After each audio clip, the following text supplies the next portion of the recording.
Greetings. Welcome to the Week 6 edition of the Huddle pregame show. I'm Keith Schweigert, joined as always by Tim Gross, and we're getting you ready for what should be an exciting week of football. Tim, let's start with our game of the week. That would be Manheim Central coming off its first loss of the season. The Barons are traveling to Elizabethtown to take on the Bears, who are in the midst of a strong season under second-year coach Bill McDonald. This game could have major implications not only on the Section 2 title race, but in the District 3 Class 5A playoff standings as well. So, Tim, do you think Central is going to bounce back from its loss to Cocalico, or will E-Town keep the Barons slide going here?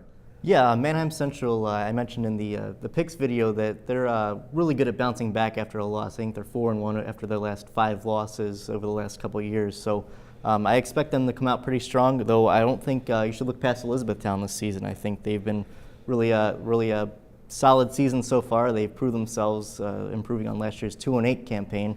That 2-8 campaign included a 49-0 loss to Manheim Central last year. I don't think it's going to be the same story this year. But I expect it to be a little more close. Interesting thing, E-Town's defense has allowed 19 points in its 4 wins. It allowed 35 points in its losses this year.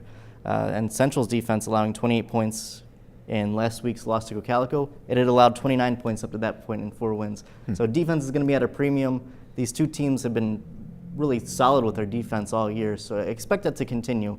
Although Manheim Central has a lot of weapons and can really get on teams early, so it'll be important for E-Town to have a strong start defensively, get a couple stops, and set the tone. Okay, well, another game we're going to be keeping our eye on this week is also in Section 2, and it's a battle for first place. Cocalico, fresh off its 28-24 win over Manheim Central last week, hosts Cedar Crest, which has made itself right at home in its new section. Both teams are 2-0 and tied for first place in the section race, and the winner is going to have first place all to itself.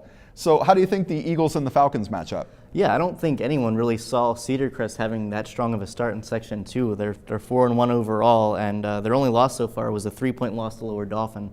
So Cedar Crest, obviously, like you said, they're making themselves right at home. They're going up against a Cocalico team that's also on a roll. Cocalico has scored 111 points in its last 3 games. So that offense is really rolling. Brendan Brubaker has really emerged for Cocalico as a big game changer in the ground game. So, look for that.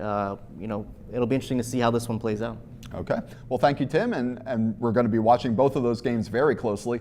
Remember, you can visit Lancaster Online for news, staff picks, and all the information you need about the LL League's Week 6 matchups. And of course, follow along Friday night for live updates and scores from all the games. Be sure to check us out on social media as well. For Tim Gross, I'm Keith Schweigert. Thanks for watching, and we'll see you next time.